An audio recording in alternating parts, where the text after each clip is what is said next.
Good evening. We begin with a story you'll only see on 12 News. It's not a happy one. A soon-to-be mother's life upended one night when a driver reportedly ran a red light, hitting her. The crash killed her unborn daughter.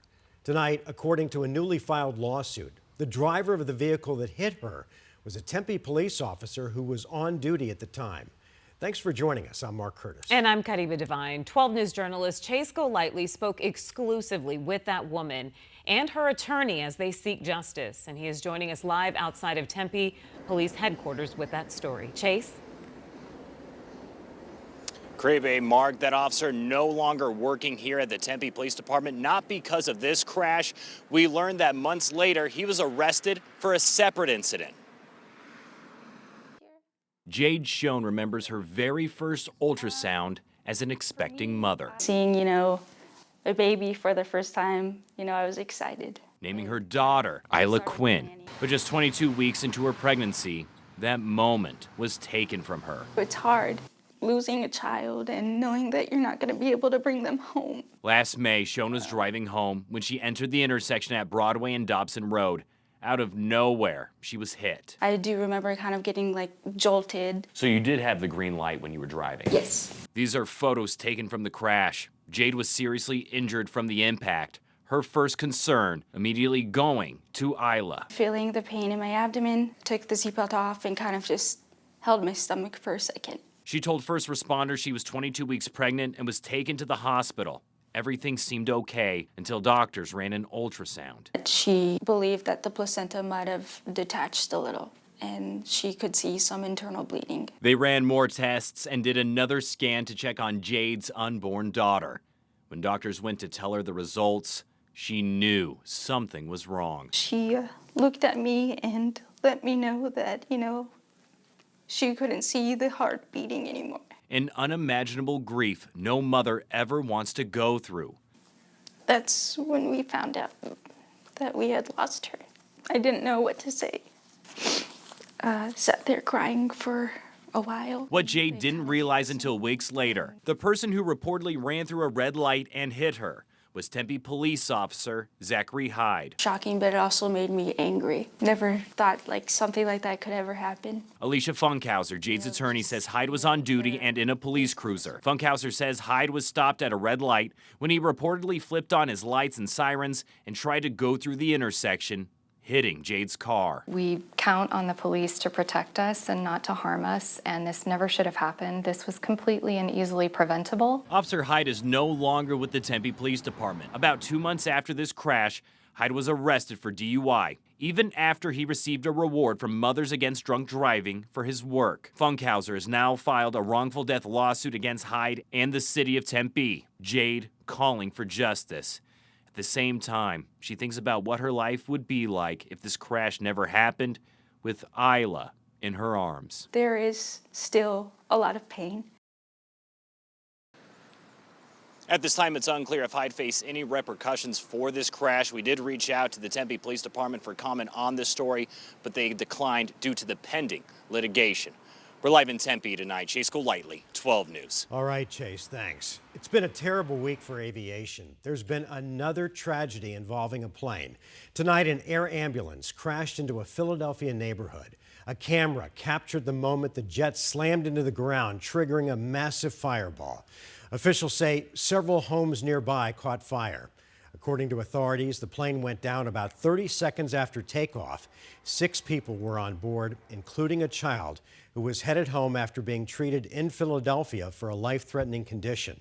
All 6 passengers were from Mexico. The plane was on its way to Branson, Missouri at the time of the crash. And this comes just 2 days after the deadly aviation disaster in Washington, D.C. Today, the NTSB released new information on the investigation. We've learned that crews have recovered the black boxes from both the Black Hawk helicopter and the American Airlines jet. Authorities believe that the black boxes will provide crucial information on how the 2 aircrafts collided mid-air not far from Reagan National Airport, killing 67 people. Investigators say that they have interviewed at least one air traffic controller who was working at the time of the crash. So far, crews have recovered 41 bodies from the Potomac River. The NTSB is expected to issue a preliminary report within 30 days.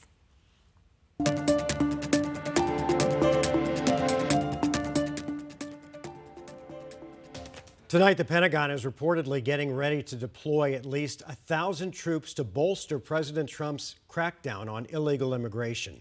Officials say about 500 soldiers will be sent to the southwest border, and 500 additional Marines will head for Guantanamo Bay, Cuba, where some of the detained migrants will be held. The first group of 1,600 troops deployed to the border last week.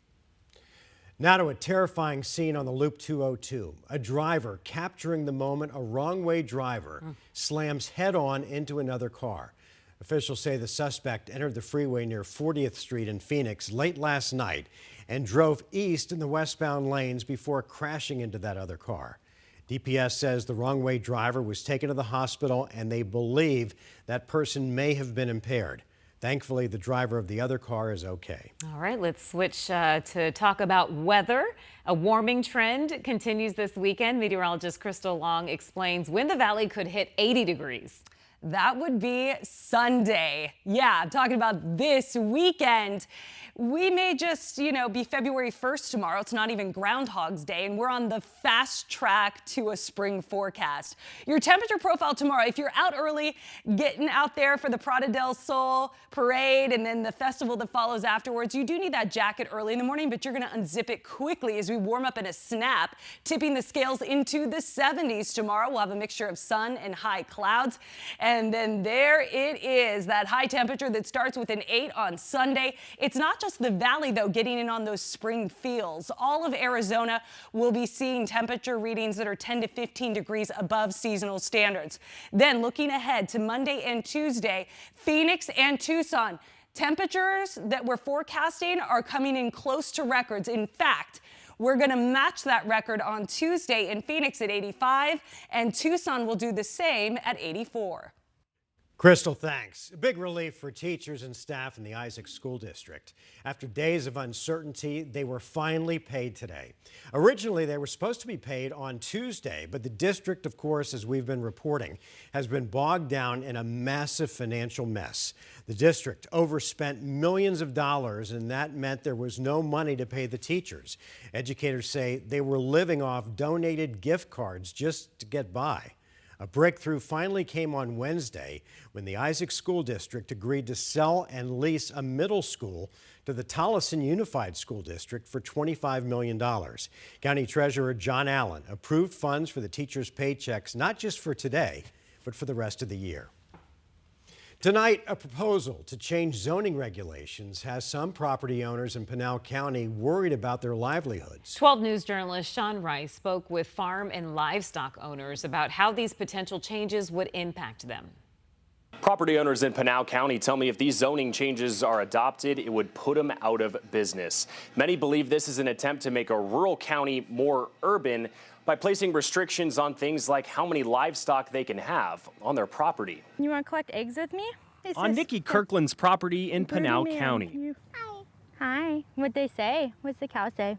Raising livestock with her young son is her family's way of life. The first initial thing I felt was fear. She says that way of life is threatened by an over 400-page document of proposed changes to the Pinal County zoning requirements. There's rules about how many feet from your fences they have to be and how many feet from your wells things have to be and your compost where that needs to be. These are just a few of the proposed changes now in the hands of the 5 county supervisors. Even more troublesome to Kirkland and other rural property owners is restrictions on the amount of livestock someone can have on their property.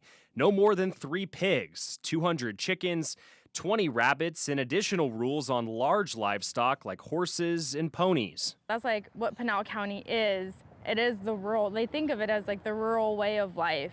And I feel like we're stepping away from our heritage. The drafting of zoning changes brought hundreds of property owners to Wednesday's Board of Supervisors meeting.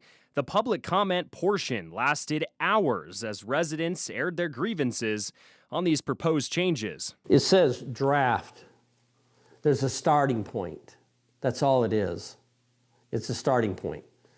Well, that starting point accomplished what we needed to accomplish. Pinal County Supervisor Mike Goodman heard those concerns loud and clear. He says the last time their zoning requirements in Pinal County were updated was back in 2012, and code enforcement was seeing an influx of complaints on the exact topics people are now up in arms over. A lot of complaints from neighbors in the neighborhood, especially in the rural areas, where individuals were either had more than one horse or multiple horses, and people, their neighbors, thought that was too many. They weren't able to take care of them. Or somebody was running their small business operation out of a rural area. They didn't think that was right. But amidst a large public outcry, he is vowing for changes to be made. This is what we're going to do with this. We're scrapping it.